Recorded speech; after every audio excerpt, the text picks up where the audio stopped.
Tidak ada yang tahu, di bawah reruntuhan Gaza tersembunyi warisan seorang prajurit Indonesia. Ia gugur, namanya hilang dari berita. 5 tahun kemudian, satu surat wasiat membuka rahasia yang membuat air mengalir, makanan melimpah keluar dari perut bumi, dan ribuan orang bertahan hidup. Jangan lupa, like video ini, subscribe channel Naskah Pejuang, nyalakan loncengnya, dan tulis di komentar kalian berasal dari mana. Jangan di-skip, tonton sampai selesai, karena dari cerita ini, Anda akan tahu bahwa sebuah inovasi di medan peperangan bisa membuat ribuan nyawa terselamatkan di masa yang akan datang. Anton sedang melipat pakaian lapangan ketika engsel lemari tua itu berderit pelan. Lemari kayu jati peninggalan pamannya sudah lama jarang dibuka. Baunya campuran debu dan minyak kayu menguar tipis. Ia sebenarnya hanya mencari senter dan sarung pangan, perlengkapan kecil sebelum keberangkatan ke Gaza. Namun di sudut paling bawah, terselip sebuah map coklat lusuh yang tidak pernah ia lihat sebelumnya. Di dalamnya ada satu lembar surat ditulis tangan dengan tinta biru yang mulai pudar. Nama Hermanto tertera di bagian atas. Anton terdiam. Pamannya itu gugur 2 tahun lalu di Gaza dalam serangan yang hanya sempat ia dengar dari berita singkat dan ucapan bela sungkawa resmi. Hermanto jarang bercerita soal tugasnya. Ia lebih sering diam, tersenyum singkat, lalu kembali ke dapur ketika sedang cuti di rumah. Anton membaca perlahan. Setiap baris seperti membuka pintu yang selama ini tertutup rapat. Surat itu bukan sekedar pesan perpisahan, melainkan pengakuan. Hermanto menulis tentang tanah Gaza, tentang ransum puluhan ton yang dikubur, tentang sebuah keputusan sunyi yang ia ambil 5 tahun lalu. Di bagian tengah surat, ada deretan angka, titik koordinat, ditulis tebal, seolah menjadi inti dari semuanya. Tangan Anton bergetar. Ia merasa seperti sedang memegang rahasia yang terlalu besar untuk satu orang. Ingatannya melayang pada sosok Hermanto yang sederhana, yang selalu berkata bahwa memasak bukan soal rasa, tapi soal menyelamatkan orang dari lapar. Kini, kalimat-kalimat itu terasa memiliki makna lain. Saat melipat kembali surat itu, Anton sadar keberangkatannya ke Gaza bukan lagi sekedar tugas relawan. Ada amanah yang harus ia cari, terkubur di tanah asing, menunggu untuk ditemukan kembali. 5 tahun sebelumnya, pada pertengahan tahun 2020, suasananya lengang, sunyi, dan aneh di Gaza. Bukan karena bom atau sirena, melainkan karena perintah yang tiba-tiba. Seluruh pasukan TNI harus bersiap dipulangkan akibat pandemi COVID-19. Camp yang biasanya ramai oleh suara dapur, kendaraan logistik, dan obrolan singkat antar prajurit, kini terasa seperti menunggu nafas terakhir sebelum ditinggalkan. Hermanto menerima kabar itu di dapur lapangan. Ia sedang memeriksa persediaan ketika radio menyampaikan instruksi resmi. Ia mengangguk singkat, seolah keputusan itu tak perlu diperdebatkan. Namun ketika ia membuka gudang penyimpanan logistik sore itu, langkahnya terhenti. Deretan peti ransum masih tersusun rapi, memanjang hingga ke dinding belakang. Ia menghitung ulang, lalu menghela nafas panjang. Jumlahnya tidak masuk akal untuk sekedar ditinggalkan. Puluhan ton ransum berprotein tinggi, dirancang untuk bertahan lama, masih tersegel dan utuh. Hermanto berdiri lama di tengah gudang, tangannya menyentuh permukaan peti kayu yang dingin. Ransum ini selama berbulan-bulan ia olah menjadi makanan hangat untuk pasukan. Ia tahu betul kualitasnya. Ia juga tahu jika dibiarkan, sebagian akan rusak, sebagian akan jadi barang tak bertuan di tengah wilayah konflik. Membawanya pulang bukan perkara sederhana. Biaya angkut besar, izin lintas wilayah harus melalui otoritas Israel, belum lagi prosedur kesehatan akibat pandemi. Semua itu bisa memakan waktu dan energi yang tidak sedikit. Malam itu, Hermanto tidak langsung kembali ke barak. Ia duduk di bangku semen dekat pagar camp, memandangi langit Gaza yang redup. Dari kejauhan terdengar suara generator dan langkah-langkah warga yang pulang membawa jeriken air. Pemandangan itu bukan hal baru baginya. Sejak awal bertugas, ia menyadari satu hal, makanan dan air adalah kemewahan di tempat ini. Ia sering melihat anak-anak menunggu sisa roti, ibu-ibu menukar barang untuk sekedar membeli bahan pokok. Pikirannya terus berputar. Jika ransum itu dibawa pulang, ia akan kembali menjadi angka di laporan logistik. Jika ditinggalkan begitu saja, ia akan menjadi pemborosan yang sunyi. Hermanto merasa keputusan ini terlalu besar untuk diabaikan, namun terlalu beresiko untuk diambil sendirian. Keesokan harinya, ia menghadap pimpinan pasukan. Dengan bahasa yang sederhana, tanpa retorika berlebihan, Hermanto menjelaskan kondisi gudang. Ia memaparkan jumlah ransum, daya tahannya, dan kesulitannya jika harus dipulangkan. Ia tidak langsung menawarkan solusi, ia hanya berkata, "Sayang kalau habis tanpa guna, Pak." Pembicaraan itu tidak singkat. Ada prosedur, tanggung jawab, dan resiko. Hermanto mendengarkan semuanya dengan tenang. Ia tahu, sebagai juru masak, posisinya tidak menentukan kebijakan besar. Namun ia juga tahu, terkadang keputusan paling penting lahir dari orang yang terbiasa bekerja di balik layar. Beberapa hari kemudian, ia kembali ke gudang. Camp sudah mulai dikosongkan. Peti-peti ransum masih di sana, seolah menunggu nasibnya sendiri. Hermanto merasakan dorongan yang semakin kuat. Ia tidak ingin ransum ini berakhir sia-sia. Ia mulai memikirkan pilihan yang sebelumnya tak pernah ia bayangkan. Menyimpannya di Gaza, bukan untuk sekarang, tapi untuk suatu hari nanti.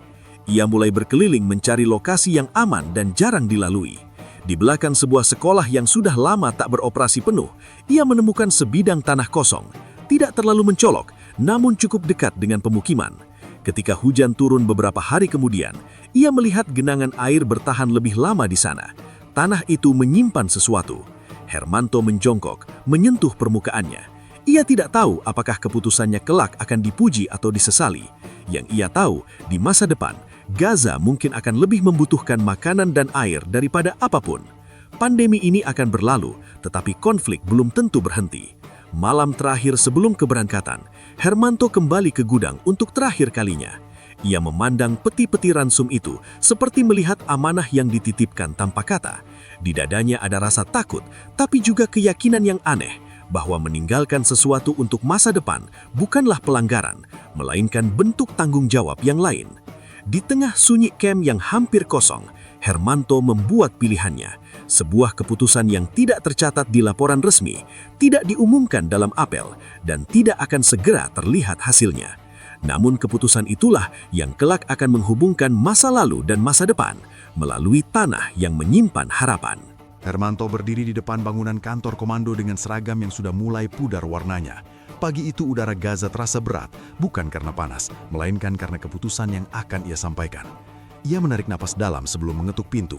Di balik pintu itu ada aturan, dokumen, dan prosedur yang selama ini menjadi pegangan semua prajurit.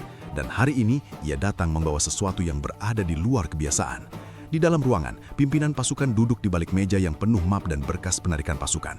Wajahnya lelah, matanya merah karena kurang tidur. Situasi pandemi membuat setiap keputusan terasa seperti berjalan di ladang ranjau. Hermanto memberi hormat, lalu duduk ketika dipersilahkan. Tidak ada basa-basi panjang, waktu mereka terbatas. Hermanto mulai bicara dengan nada pelan, hampir seperti orang meminta izin kepada orang tua. Ia menjelaskan tentang gudang logistik, tentang ransum yang masih tersisa dalam jumlah besar, tentang kualitasnya yang masih sangat baik. Ia tidak melebih-lebihkan. Ia menyebut angka apa adanya, menyampaikan fakta tanpa emosi berlebihan. Namun di balik kata-katanya ada beban yang jelas terasa. Pimpinan pasukan menyandarkan tubuhnya ke kursi, menyilangkan tangan.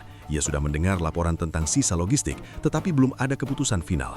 Membawa pulang berarti harus berurusan dengan izin lintas wilayah, otoritas Israel, biaya pengangkutan, dan protokol kesehatan yang ketat. Di sisi lain, meninggalkannya begitu saja juga bukan pilihan yang bertanggung jawab.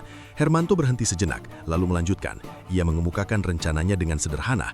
Ransum itu tidak dibuang, tidak dijual, tidak diberikan sembarangan. Ia ingin menyimpannya di Gaza, dikubur di lokasi yang aman, untuk digunakan di masa depan, entah oleh pasukan lain, entah untuk kebutuhan kemanusiaan jika situasi memburuk.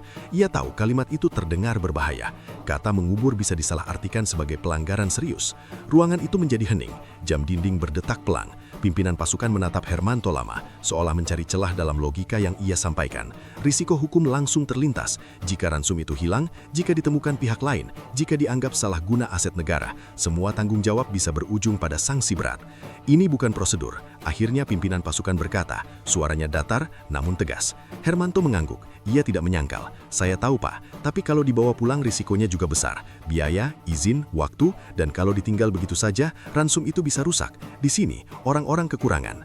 Kalimat terakhir itu meluncur begitu saja, tanpa ia rencanakan. Ia langsung menunduk, sadar bahwa ia telah melewati batas formalitas. Namun pimpinan pasukan tidak langsung memotong.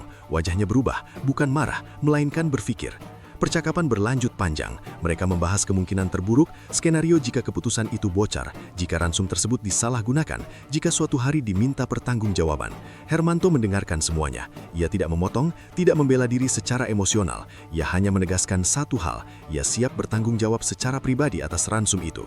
Kata bertanggung jawab menggantung di udara. Bagi seorang prajurit kecil tanpa jabatan strategis, itu bukan janji ringan. Itu berarti siap menanggung konsekuensi di kemudian hari, bahkan jika tak ada lagi yang mengingat alasan dibaliknya. Pimpinan pasukan berdiri, berjalan ke jendela, memandang keluar ke arah kem yang mulai kosong. Truk-truk bersiap, bendera setengah berkibar, dan suasana seperti perpisahan yang tergesa. Ia tahu, keputusan hari ini tidak akan pernah tertulis jelas di laporan akhir. Namun ia juga tahu, terkadang kemanusiaan menuntut ruang di antara aturan. Akhirnya, ia berbalik. Tidak ada persetujuan tertulis, tidak ada stempel resmi. Hanya satu kalimat singkat yang diucapkan dengan nada berat. Lakukan dengan rapi, jangan libatkan warga, dan pastikan tidak ada yang tahu selain yang perlu tahu. Hermanto kembali memberi hormat. Dadanya terasa lega sekaligus berat. Ia sadar, izin yang ia dapatkan bukanlah perlindungan penuh. Itu lebih mirip kepercayaan yang rapuh, yang bisa runtuh kapan saja jika ada kesalahan kecil. Keluar dari kantor komando, langkah Hermanto terasa berbeda.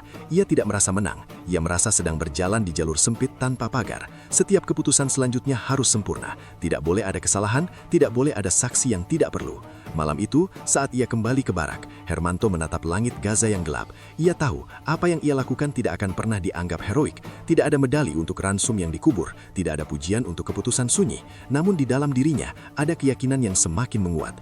Jika suatu hari nanti ransum itu menyelamatkan satu nyawa saja, maka semua resiko hari ini layak diambil. Dengan izin yang rapuh namun nyata, Hermanto melangkah menuju keputusan yang tak bisa ia tarik kembali. Sebuah pertaruhan yang bukan tentang karir atau perintah, melainkan tentang memilih kemanusiaan di tengah aturan yang kaku. Tanah kosong itu terletak di belakang sebuah sekolah yang dindingnya penuh retakan dan bekas serpihan peluru. Pagar besinya miring, catnya terkelupas, namun papan nama sekolah masih tergantung, seakan menolak menyerah pada waktu dan perang. Hermanto berdiri di sana pada pagi yang terik, menatap lahan sempit yang tampak tak berarti bagi siapapun. Tidak ada yang istimewa dari tempat itu, kecuali satu hal, ia jarang dilewati orang. Sekolah itu sudah lama tidak beroperasi penuh, anak-anak datang tidak menentu, tergantung situasi keamanan.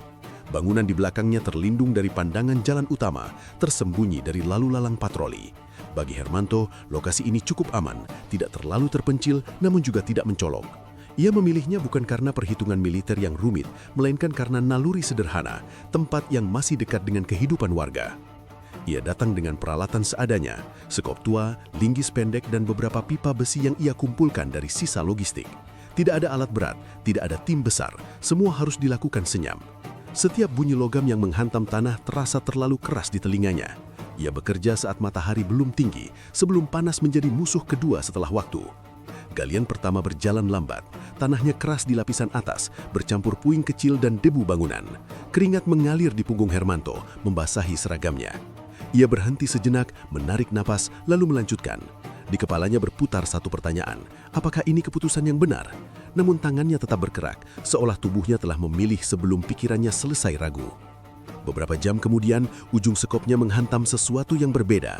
Bukan batu, bukan puing, tanahnya terasa lebih lunak, lembab. Hermanto berlutut, menggali dengan tangan.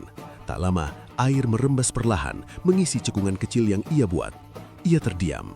Genangan itu tidak menghilang meski matahari semakin terik. Airnya terus muncul, pelan tapi pasti. Hermanto menatap tanah itu lama. Di Gaza, air adalah anomali. Genangan kecil bisa berarti segalanya. Ia teringat wajah-wajah warga yang ia lihat setiap hari, membawa jeriken kosong, menunggu giliran. Sesuatu di dalam dirinya bergerak. Ini bukan kebetulan. Ia duduk di tepi lubang berpikir cepat. Rencana awalnya sederhana, mengubur ransum dan menandai koordinatnya. Tapi kini tanah ini menawarkan kemungkinan lain. Jika air ini benar-benar bisa diakses, maka ransum yang ia kubur tidak hanya akan menjadi cadangan makanan, tempat ini bisa menjadi titik kehidupan. Hermanto tahu resikonya. Mengebor tanah membutuhkan tenaga ekstra, waktu dan ketelitian. Ia tidak memiliki alat profesional, namun ia juga tahu kesempatan seperti ini mungkin tidak datang dua kali. Ia mengambil keputusan lagi, keputusan kedua yang bahkan lebih berani dari yang pertama. Ia mulai bekerja lebih dalam, sekop digantikan linggis, setiap hentakan terasa mengguncang lengan. Air semakin banyak keluar, tanah di sekitarnya berubah menjadi lumpur. Hermanto berhenti berkali-kali, bukan karena lelah, melainkan karena takut. Takut jika lubang itu runtuh, takut jika suara pekerjaannya menarik perhatian yang salah. Namun setiap kali ia ragu, ia teringat alasan awalnya berada di sini. Beberapa hari berikutnya, Hermanto kembali ke lokasi itu secara diam-diam. Ia membawa pipa besi yang disambung manual, keran sederhana, dan potongan kain untuk menyaring lumpur. Semua dirakit tanpa cetak biru, hanya berdasarkan pengalaman dan intuisi. Ia bekerja seperti orang yang tahu bahwa apa yang ia bangun tidak untuk hari ini. Ketika pipa akhirnya terpasang dan keran dikencangkan, Hermanto memutar tuasnya perlahan. Awalnya hanya suara angin, lalu setetes, dua tetes. Ia menunggu, jantungnya berdetak keras. Tiba-tiba air mengalir, bening dan dingin, memecah keheningan. Hermanto terduduk, tangannya gemetar. Ia menampung air itu dengan kedua telapak tangannya, membiarkannya mengalir, seolah memastikan ini nyata. Ia tidak bersorak, tidak ada senyum lebar, hanya tarikan napas panjang yang selama ini tertahan. Air itu mengalir pelan namun stabil, cukup untuk membasahi tanah di sekitarnya, cukup untuk membuktikan bahwa tempat ini memang menyimpan sesuatu yang lebih besar. Setelah itu, Hermanto kembali pada tujuan awalnya. Ransum-ransum dipindahkan secara bertahap, malam hari, tanpa menarik perhatian. Peti demi peti dikubur rapi, dilapisi plastik tebal, disusun agar tidak bersentuhan langsung dengan tanah basah. Ia bekerja teliti, seperti menyiapkan sesuatu yang akan dibuka bertahun-tahun kemudian. Setiap peti yang tertutup tanah membuat dadanya terasa berat. Ia sadar, ia mungkin tidak akan pernah kembali ke tempat ini. Ia mungkin tidak akan melihat siapa yang memanen hasil dari kerja sunyinya. Namun itu tidak menghentikannya, justru itulah yang membuatnya yakin. Sebelum menutup lubang terakhir, Hermanto berdiri memandangi sekolah di depannya. Bangunan itu sunyi, tapi ia membayangkan suatu hari, suara anak-anak kembali memenuhi halaman. Ia membayangkan tangan-tangan kecil menampung air dari keran yang ia pasang. Bayangan itu cukup untuk menguatkannya. Ia menandai lokasi itu dalam ingatannya dengan detail yang tidak akan pernah ia lupakan. Jarak dari dinding sekolah, arah matahari sore, bentuk retakan di tembok. Koordinat itu kelak ia tuliskan bukan di buku laporan, melainkan di surat yang hanya akan dibaca oleh orang yang ia percaya. Saat ia meninggalkan tanah belakang sekolah itu untuk terakhir kalinya, Hermanto tidak menoleh ke belakang. Ia tahu apa yang ia tanam hari ini bukan sekedar ransum dan pipa air. Ia menanam harapan di tempat yang paling jarang berharap. Hermanto kembali ke tanah belakang sekolah itu sebelum fajar. Udara masih dingin, membawa bau debu yang lembab sisa hujan malam sebelumnya.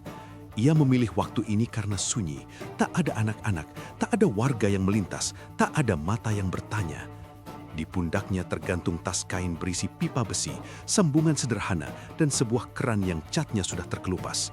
Benda-benda itu tampak remeh, nyaris tak berarti, namun baginya pagi itu mereka adalah masa depan. Ia mulai mengebor tanah dengan alat seadanya. Setiap putaran terasa berat, lengan dan bahunya berteriak menahan beban. Tanah di bawah permukaan berubah menjadi lumpur yang licin, menempel di besi dan sepatu botnya. Hermanto berhenti berkali-kali untuk menenangkan nafas, menajamkan pendengaran, memastikan tak ada langkah mendekat. Ia bekerja perlahan, dengan kesabaran yang tidak lahir dari keterampilan teknis, melainkan dari keyakinan bahwa apa yang ia lakukan harus berhasil. Ketika lubang cukup dalam, ia menyambung pipa satu persatu. Tidak ada pengukuran presisi, tidak ada cetak biru. Ia mengandalkan naluri dan pengalaman singkatnya mengutak-atik peralatan dapur dan air. Setiap sambungan diperiksa berulang kali, dikencangkan seolah ia sedang mengikat janji. Di kepalanya berputar satu pikiran, jika pipa ini bocor, semuanya sia-sia. Ia memasang keran di ujung pipa dengan hati-hati. Jari-jarinya kaku, entah karena dingin atau tegang. Saat semuanya terpasang, Hermanto duduk di tanah, memandangi hasil kerjanya. Sekolah di depannya masih sunyi, dindingnya retak, jendelanya kosong tanpa kaca.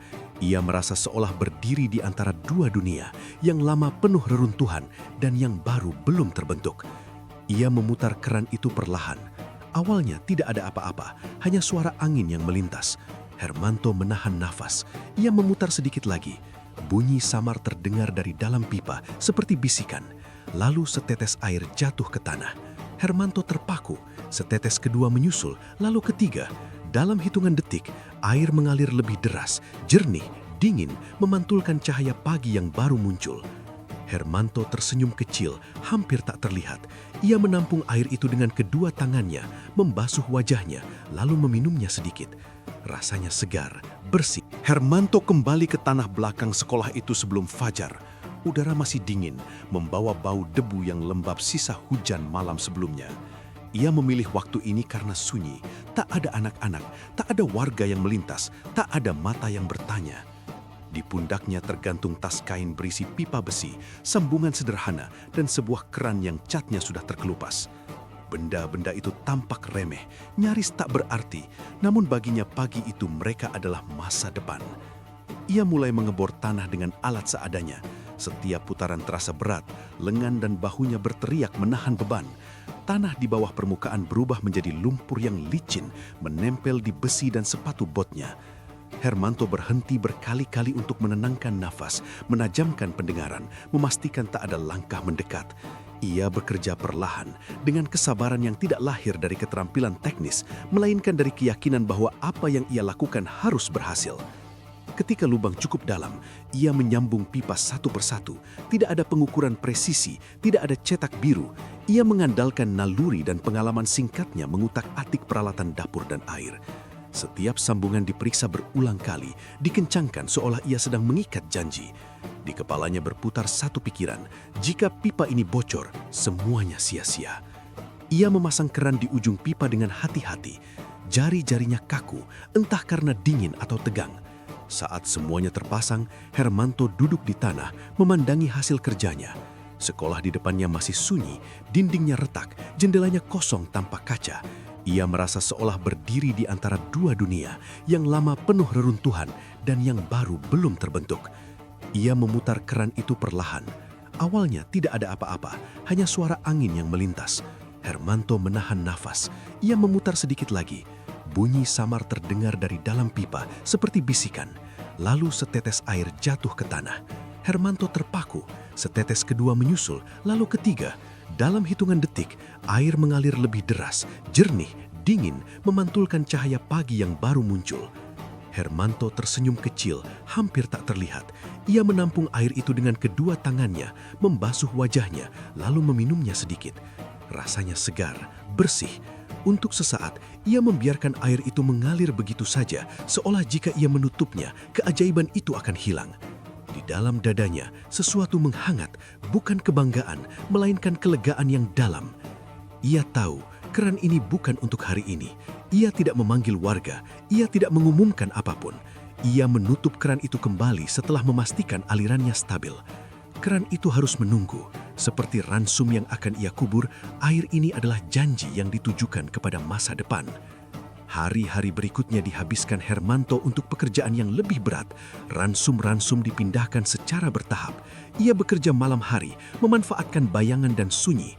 Peti demi peti diturunkan ke dalam lubang yang telah ia siapkan. Ia melapisinya dengan plastik tebal, menyusunnya dengan jarak yang cukup agar tanah lembab tidak merusak isinya. Setiap gerakan dilakukan dengan teliti, seolah ia sedang menata sesuatu yang sakral. Keringat bercampur tanah menempel di wajah dan lengannya. Tangannya lecet, punggungnya nyeri, namun ia tidak mengeluh. Setiap peti yang tertutup tanah membuatnya teringat pada dapur lapangan, pada panci besar yang pernah ia aduk, pada pasukan yang pernah ia beri makan. Ransum ini bukan sekedar logistik, ini adalah hasil kerja banyak tangan, banyak niat baik. Ia merasa bertanggung jawab memastikan semuanya tidak berakhir sia-sia. Di sela-sela pekerjaan, Hermanto sering berhenti, menatap keran yang tersembunyi di balik tanah dan puing. Ia membayangkan suatu hari seseorang akan datang, membuka keran itu dan menemukan air yang mengalir. Ia membayangkan wajah-wajah asing yang tak pernah ia kenal, tetapi akan bergantung pada apa yang ia tanam hari ini. Bayangan itu cukup untuk membuatnya melanjutkan saat tubuhnya hampir menyerah. Setelah semua ransum terkubur, Hermanto merapikan tanah di atasnya. Ia menyamarkan bekas galian, mencampur puing dan debu agar terlihat seperti bagian dari reruntuhan lama. Tidak ada tanda mencolok, tidak ada penanda permanen, hanya ia yang tahu persis di mana letaknya. Ia berdiri di sana saat matahari mulai tenggelam. Cahaya jingga menyapu dinding sekolah, membuat retakan tampak seperti garis-garis emas. Hermanto mengeluarkan buku kecil dari saku bajunya. Di halaman kosong, ia menuliskan koordinat lokasi itu dengan rapi. Angka-angka itu ia baca ulang berkali-kali, memastikan tidak ada kesalahan. Ia tahu satu angka meleset bisa berarti semuanya hilang. Ia menutup buku itu dan menyimpannya kembali. Koordinat ini tidak akan ia bagikan kepada siapapun. Tidak sekarang, tidak di sini. ia akan menuliskannya di tempat yang tepat, kepada orang yang tepat, pada waktu yang tepat. Ini bukan soal rahasia, melainkan soal menjaga agar harapan ini tidak dihancurkan sebelum waktunya. Sebelum pergi, Hermanto membuka keran itu sekali lagi, hanya sebentar. Air mengalir, membasahi tanah. Ia menutupnya kembali dan menepuk tanah di sekitarnya, seperti seseorang yang menutup kuburan dengan doa diam-diam. Di kepalanya terlintas satu kalimat yang tak pernah ia ucapkan keras-keras. Suatu hari nanti, Gaza akan lebih membutuhkan air daripada peluru. Ia melangkah pergi tanpa menoleh. Keran itu tertinggal, sunyi, menunggu. Ransum-ransum terkubur di bawah tanah, diam, menanti waktu. Dan Hermanto dengan seragam yang kotor dan tubuh yang lelah membawa pulang satu keyakinan sederhana bahwa di tengah perang dan aturan yang kaku, ia telah memilih sesuatu yang akan hidup lebih lama darinya. Tahun 2023 datang dengan dentuman yang tak pernah benar-benar berhenti.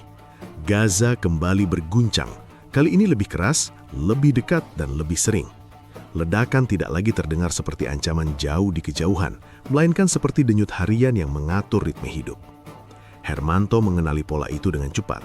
Ini bukan eskalasi sementara, ini adalah badai panjang. Markas tempat ia bertugas beberapa kali harus berpindah. Dinding-dinding yang dulu kokoh kini dipenuhi retakan baru. Setiap kali sirena meraung, waktu seakan menyusut menjadi hitungan detik. Di sela-sela itu, Hermanto tetap menjalankan tugasnya, menyiapkan makanan dengan sisa peralatan, membagi porsi yang kian terbatas. Namun di balik rutinitas itu, ada sesuatu yang terus mengusiknya. Perasaan bahwa waktunya tidak lagi panjang. Ia sering terbangun sebelum fajar, bukan oleh suara ledakan, melainkan oleh pikiran yang tak mau diam. Dalam gelap, ia teringat tanah belakang sekolah, keran yang tersembunyi, ransum yang terkubur rapi. Semua itu masih aman, ia yakin. Namun keyakinan saja tidak cukup jika ia sendiri tak sempat kembali atau menyampaikan amanah itu kepada siapapun. Pada suatu malam, setelah serangan udara yang mengguncangkan wilayah sekitar, Hermanto duduk sendirian di sudut ruangan sempit yang diterangi lampu redup. Tangannya bergetar ringan, bukan karena takut, melainkan karena keputusan yang akhirnya ia ambil. Ia menarik buku kecil dari tasnya, buku yang selama ini ia jaga seperti rahasia hidup. Di halaman kosong, ia menatap lama, seolah menimbang setiap kata yang akan ia tulis. Ia mulai dengan namanya sendiri. Lalu ia menuliskan tanggal, tempat, dan kalimat pembuka yang sederhana. Tidak ada bahasa puitis, tidak ada kalimat bertele-tele. Ia menulis seperti ia memasak, langsung ke inti, jujur, dan cukup. Ia menceritakan tentang tahun 2020, tentang pandemi, tentang ransum yang tersisa. Ia menulis tentang keputusan yang ia ambil dengan izin rapuh, tentang tanah belakang sekolah, tentang air yang muncul dari bawah tanah. Saat menuliskan koordinat, ia berhenti sejenak. Angka-angka itu ia tulis perlahan, memastikan setiap digit tepat. Ia tahu, kesalahan sekecil apapun bisa menghapus segalanya. Koordinat itu bukan sekedar penunjuk lokasi, itu adalah jembatan antara masa lalu dan masa depan. Ia menekankan dengan tinta lebih tebal, seolah ingin memastikan pesan itu menembus waktu. Ledakan kembali terdengar di kejauhan, dinding bergetar, debu jatuh dari langit-langit. Hermanto menutup buku itu sebentar, menunggu getaran meredah. Di dadanya ada rasa aneh, campuran ketenangan dan kesedihan. Ia melanjutkan menulis, kali ini bukan tentang logistik, melainkan tentang alasan. Ia menulis bahwa ransum dan air itu bukan miliknya, bukan milik institusi, melainkan amanah. Amanah untuk digunakan saat paling dibutuhkan, bukan untuk disimpan demi kepentingan apapun. Ia menulis tentang pilihan, tentang bagaimana di tengah aturan dan prosedur, manusia tetap harus memilih. Ia tidak menghakimi siapapun, tidak menyalahkan sistem. Ia hanya menulis apa yang ia yakini, bahwa kemanusiaan seringkali hidup di celah-celah kecil yang tidak tercatat. Ketika surat itu selesai, Hermanto membaca ulang dari awal hingga akhir. Ia tidak mengubah banyak, ia hanya menambahkan satu pesan terakhir, pesan yang tidak berbentuk perintah, melainkan harapan. Ia berharap siapapun yang membaca surat itu kelak akan berani membuka keran tersebut, berani menggali tanah, dan berani membagikan apa yang ditemukan kepada mereka yang membutuhkan. Pagi berikutnya, Gaza kembali diselimuti asap. Hermanto melipat surat itu dengan rapi, memasukkannya ke dalam amplop coklat. Ia menuliskan alamat di Indonesia dengan tulisan yang sedikit lebih besar dari biasanya, seolah takut huruf-huruf itu akan hilang. Ia memilih jalur pengiriman yang tidak resmi, memanfaatkan keberangkatan logistik dan orang-orang yang masih bisa keluar masuk dengan risiko tinggi. Ia tidak mencatat pengiriman itu dimanapun.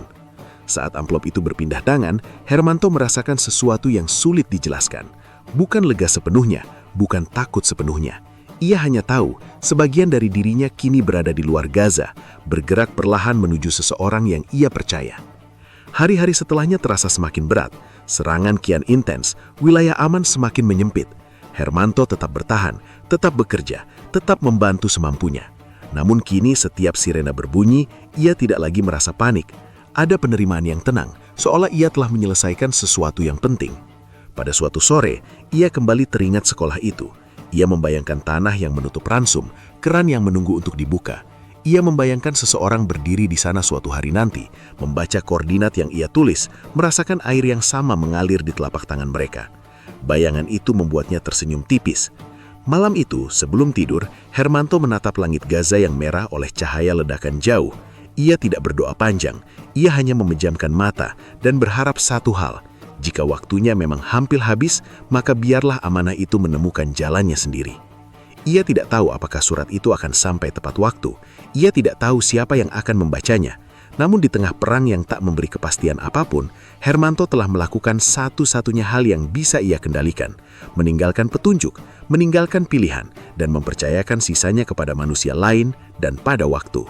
Tanggal 10 Oktober 2023 tercatat seperti hari-hari lain di kalender Perang Gaza, tanpa penanda khusus, tanpa ruang untuk dikenang lama. Pagi itu dimulai dengan langit kelabu dan suara drone yang tak pernah benar-benar pergi. Hermanto terbangun lebih awal dari biasanya, bukan karena alarm, melainkan karena getaran halus di dinding. Ia duduk sejenak, menunggu bunyi berikutnya, menghitung jarak ledakan di kepalanya seperti kebiasaan lama yang tak pernah ia banggakan. Ia menjalani pagi itu dengan rutinitas yang terasa ganjil karena begitu normal. Ia menyiapkan makanan seadanya, membagi porsi dengan tenang, bercanda singkat dengan beberapa rekan. Tidak ada firasat besar, tidak ada kalimat perpisahan dramatis. Jika ada yang berbeda, itu hanya cara ia memandang sekitar, lebih lama, lebih dalam, seolah ingin menyimpan semuanya di tempat yang tak bisa disentuh perang. Serangan dimulai menjelang siang, awalnya terdengar jauh, lalu mendekat dengan cepat. Suara ledakan bertumpuk, udara bergetar, dan perintah datang bertubi-tubi. Hermanto bergerak bersama yang lain, membantu sebisanya, membawa peralatan, memastikan tidak ada yang tertinggal. Ia tidak berada di garis depan, ia tidak mengangkat senjata, ia hanya melakukan apa yang selalu ia lakukan, memastikan orang-orang di sekitarnya bertahan 1 jam lagi, 1 hari lagi. Ledakan berikutnya datang tanpa peringatan yang cukup, terlalu dekat, terlalu kuat. Dunia seakan berhenti sejenak sebelum kembali bergerak dengan cara yang sama sekali berbeda. Debu memenuhi udara, suara menjadi teredam, dan waktu kehilangan urutannya. Hermanto terjatuh.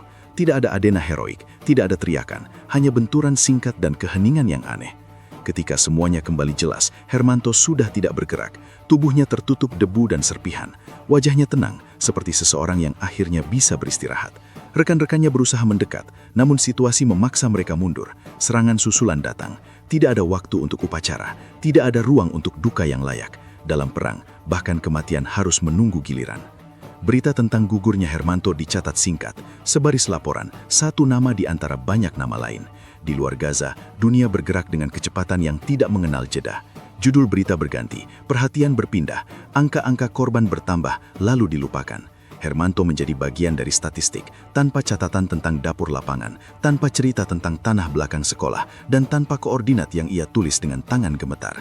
Di Indonesia, kabar itu tiba tanpa konteks, sebuah pesan resmi, bahasa formal, ungkapan duka yang tertata rapi. Keluarga menerima kenyataan itu dengan cara mereka masing-masing. Tidak ada yang tahu apa yang sebenarnya ditinggalkan Hermanto di Gaza. Tidak ada yang bertanya lebih jauh. Dunia memang jarang menoleh ke belakang terlalu lama. Hari-hari berlalu, tanah di belakang sekolah tetap sunyi. Keran itu tertutup, tersembunyi di balik puing dan debu. Ransum-ransum terkubur rapi, diam, tidak berbau, tidak membusuk. Tidak ada tanda yang menunjukkan bahwa di bawah tanah itu tersimpan keputusan besar yang diambil seorang juru masak dengan alat seadanya dan keberanian yang tak pernah ia sebut sebagai keberanian. Musim berganti, serangan datang dan pergi. Bangunan runtuh, lalu menjadi bagian dari lanskap baru. Di atas tanah tempat Hermanto bekerja, reruntuhan bertambah, menutup jejak-jejak lama. Tidak ada yang tahu bahwa setiap lapisan debu itu justru melindungi apa yang ada di bawahnya. Nama Hermanto semakin jarang disebut, bahkan di antara mereka yang pernah bertugas bersamanya, ingatan mulai menyederhana. Ia dikenang sebagai orang baik, pekerja keras, tidak banyak bicara, tidak lebih dari itu. Tidak ada yang tahu bahwa ia pernah memilih menanggung risiko agar orang lain memiliki pilihan di masa depan. Namun pengorbanan sejati memang jarang terlihat saat ia terjadi. Ia tidak datang dengan sorak-sorai, ia tidak menuntut saksi, ia bekerja seperti benih yang ditanam jauh di bawah tanah, tidak terlihat, tidak dihargai, bahkan sering dilupakan. Tetapi ia menunggu. Di suatu tempat di Gaza, tanah itu menyimpan suhu yang stabil, air di bawahnya tetap bergerak, mengikuti jalurnya sendiri. Keran itu berkarat perlahan, namun sambungannya tetap kuat. Ransum-ransum itu tetap utuh, menunggu tangan yang tepat, waktu yang tepat. Hermanto tidak pernah tahu bagaimana akhir ceritanya. Ia tidak pernah tahu siapa yang akan membaca suratnya. Ia tidak pernah tahu apakah amanah itu akan sampai atau hilang bersama waktu. Ia pergi tanpa kepastian, tanpa jaminan bahwa pilihannya akan dihargai atau bahkan dipahami. Namun justru disitulah makna pengorbanannya. Ia tidak bertaruh pada pengakuan. Ia bertaruh pada manusia lain yang belum ia temui. Ia bertaruh pada masa depan yang tidak bisa ia saksikan. Ia bertaruh bahwa kebaikan, jika ditanam cukup dalam, akan bertahan lebih lama daripada kehancuran. Di hari ia gugur, tidak ada yang berubah secara kasat mata. Perang tetap berjalan, dunia tetap berputar. Tetapi di bawah tanah Gaza, sesuatu tetap hidup, diam, sabar, menunggu. Dan di sanalah Hermanto sesungguhnya bersemayam, bukan di berita, bukan di laporan resmi, melainkan di tanah yang menyimpan air dan makanan. Di tempat di mana pengorbanan tidak berteriak, tetapi suatu hari akan bangkit ketika seseorang akhirnya datang dan membuka apa yang telah lama ditinggalkan. Di pertengahan 2025, Anton tiba di Gaza. Anton berdiri terpaku di tengah reruntuhan yang nyaris tak menyerupai apapun selain puing. Di hadapannya, bekas bangunan sekolah itu hanya tinggal dinding patah dan lantai retak yang ditelan debu. Jika bukan karena koordinat yang ia baca berulang kali dari surat wasiat pamannya, mustahil ia percaya bahwa inilah tempat yang dimaksud Hermanto. Segalanya tampak mati, kering, dan dilupakan perang. Ia mengusap wajahnya, menahan panas dan kelelahan. Perjalanan ke titik ini bukan perkara mudah. Gaza pada pertengahan 2025 adalah wilayah yang terluka panjang. Air bersih menjadi barang mewah, makanan dibagi dengan perhitungan yang menyakitkan, dan harapan seringkali kalah oleh kenyataan. Namun surat itu tidak memberinya pilihan lain. Ia datang bukan hanya sebagai relawan, tetapi sebagai pembawa amanah. Anton mulai mengajak beberapa relawan lokal membersihkan puing. Setiap batu yang dipindahkan terasa seperti membuka lapisan waktu. Debu beterbangan, napas tersengal, tangan lecet. Tidak ada kepastian bahwa apa yang mereka cari benar-benar ada.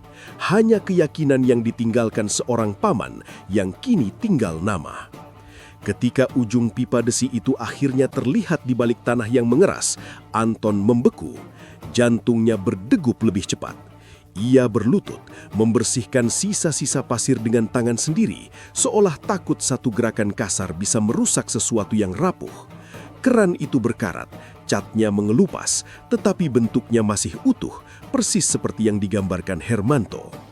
Anton memutar keran perlahan. Tidak ada yang terjadi. Beberapa detik berlalu yang terasa lebih panjang dari menit. Lalu terdengar suara rendah dari dalam tanah, diikuti semburan air yang awalnya tersendat, kemudian mengalir deras. Air jernih memantulkan cahaya matahari sore. Untuk sesaat, tidak ada yang berbicara. Beberapa relawan terdiam, sebagian menutup wajah, tak percaya pada apa yang mereka lihat. Air itu bukan sekedar air. Ia adalah jawaban atas doa yang terlalu lama menggantung. Ia adalah bukti bahwa seseorang pernah berpikir jauh ke depan, di saat orang lain hanya berusaha bertahan hari itu juga. Anton merasakan dadanya sesak. Di tengah suara aliran yang stabil, ia seperti mendengar suara Hermanto, tenang, bersahaja, tanpa perlu berkata apa-apa. Penggalian dilanjutkan di titik yang telah ditandai dalam surat. Lapisan tanah dibuka hati-hati. Kotak-kotak ransum mulai terlihat, terbungkus rapat, tertata rapi. Ketika dibuka, isinya masih utuh. Bau basi yang ditakutkan tidak ada. Tanggal dan segel menunjukkan ransum itu masih layak dikonsumsi. Puluhan ton makanan yang selama ini terkubur diam, kini kembali melihat cahaya. Anton segera melapor kepada pimpinan TNI yang bertugas saat itu. Prosedur tetap dijalankan, izin diminta, tanggung jawab dibagi. Tidak ada euforia berlebihan. Yang ada hanya kesadaran bahwa apa yang mereka temukan lebih besar dari kepentingan siapapun. Ini bukan tentang kepemilikan, melainkan tentang kehidupan. Pembagian dilakukan bertahap. Warga datang dengan wadah seadanya, jeriken, botol bekas, ember kecil. Anak-anak mengantri tanpa berisik, mata mereka mengikuti aliran air seolah takut ia berhenti kapan saja. Ketika ransum dibagikan, tidak ada ceriakan kegembiraan yang meledak-ledak. Yang ada adalah senyum tipis, mata berkaca-kaca, dan ucapan syukur yang diucapkan lirih. Anton memperhatikan semua itu dari kejauhan. Ia tidak mencari sorotan. Setiap tetes air yang mengalir terasa seperti bagian dari percakapan sunyi antara masa lalu dan masa kini. Hermanto mungkin telah gugur, tetapi keputusannya berdiri tegak di hadapannya. Nyata, bekerja, menyelamatkan. Malam itu, air masih mengalir. Suara keran menjadi latar yang menenangkan di tengah kota yang jarang benar-benar tidur. Anton duduk sendirian, memegang surat yang telah menemaninya sepanjang perjalanan. Kata-kata Hermanto terasa hidup kembali, bukan sebagai kenangan, melainkan sebagai tindakan yang terus berdampak. Ia menyadari sesuatu yang sederhana namun mendalam. Warisan tidak selalu berupa nama yang diingat orang atau pangkat yang dicatat sejarah. Warisan bisa berupa pilihan kecil yang diambil dengan niat besar. Bisa berupa makanan yang mengisi perut atau air yang membasahi tenggorokan kering. Bisa berupa kesempatan bagi seseorang untuk bertahan satu hari lagi. Hermanto tidak meninggalkan senjata. Ia tidak meninggalkan perintah. Ia meninggalkan sistem sederhana yang bekerja bahkan ketika ia tidak ada. Ia mempercayakan masa depan pada manusia lain, pada waktu, pada kemungkinan bahwa kebaikan akan menemukan jalannya sendiri. Beberapa hari kemudian, Anton menulis laporan singkat. Fakta-fakta dicatat, angka-angka disusun, namun ada bagian yang tidak tertulis. Getaran di dadanya saat keran itu pertama kali dibuka, atau keheningan penuh makna ketika air mengalir. Itu adalah bagian yang hanya bisa dipahami, tidak dijelaskan. Ketika Anton akhirnya bersiap meninggalkan lokasi, ia menoleh sekali lagi. Keran itu tetap di sana, dikelilingi orang-orang yang kini tahu nilainya. Tanah itu tidak lagi sekedar puing, ia menjadi sumber, menjadi pengingat bahwa di tengah kehancuran paling kejam, selalu ada ruang untuk keputusan yang menyelamatkan. Hermanto abadi, bukan karena bagaimana ia gugur, tetapi karena apa yang terus hidup setelahnya. Dalam air yang mengalir tanpa henti, dalam makanan yang menghidupkan tubuh-tubuh yang hampir menyerah, dalam amanah yang sampai meski harus melewati perang, waktu, dan kematian.